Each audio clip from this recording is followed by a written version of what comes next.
You salute. That's all there is to it.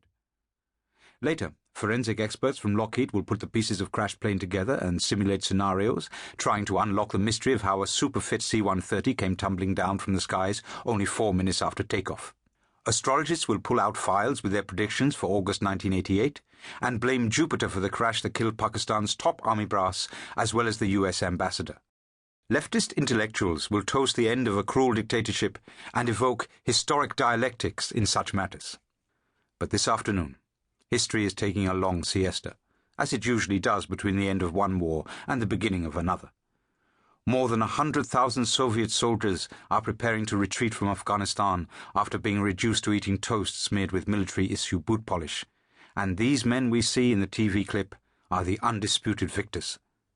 They are preparing for peace, and being the cautious men they are, they have come to Bawalpur to shop for tanks while waiting for the end of the Cold War.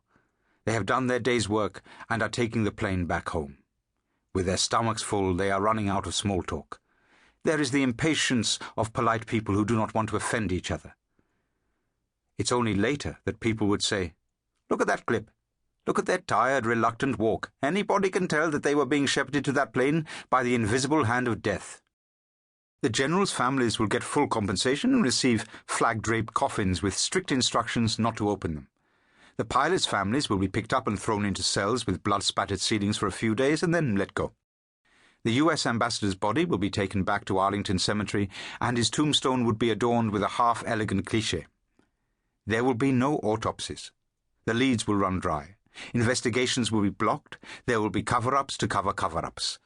Third-world dictators are always blowing up in strange circumstances, but if the brightest star in the US diplomatic service, and that's what was said about Arnold Raffel at the funeral service in Arlington Cemetery, goes down with 8 Pakistani generals, somebody would be expected to kick ass. Vanity Fair will commission an investigative piece. The New York Times will write 2 editorials. Sons of the deceased will file petitions to the court and then settle for lucrative cabinet posts. It would be said that this was the biggest cover-up in aviation history since the last biggest cover-up. The only witness to that televised walk, the only one to have walked that walk, would be completely ignored. Because if you missed that clip, you probably missed me. Like history itself, I was the one who got away. What they found in the wreckage of the plane were not bodies. Not serene-faced martyrs, as the army claimed, not the slightly damaged, disfigured men not photogenic enough to be shown to the TV cameras or to their families. Remains. They found remains.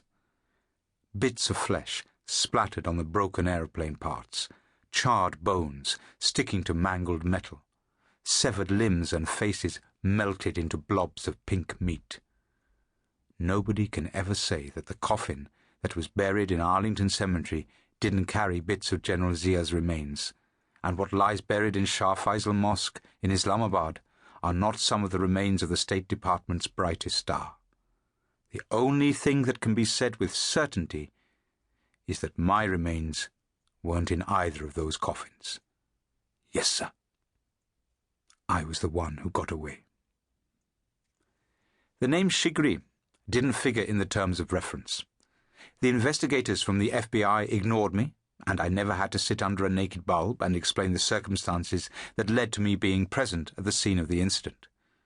I didn't even figure in the stories concocted to cover up the truth.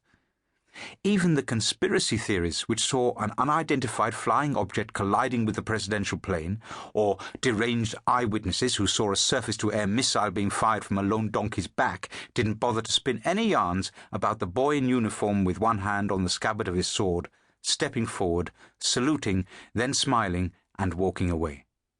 I was the only one who boarded that plane and survived. Even got a lift back home.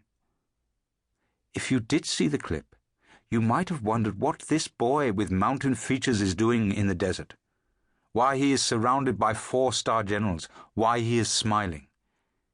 It's because I have had my punishment.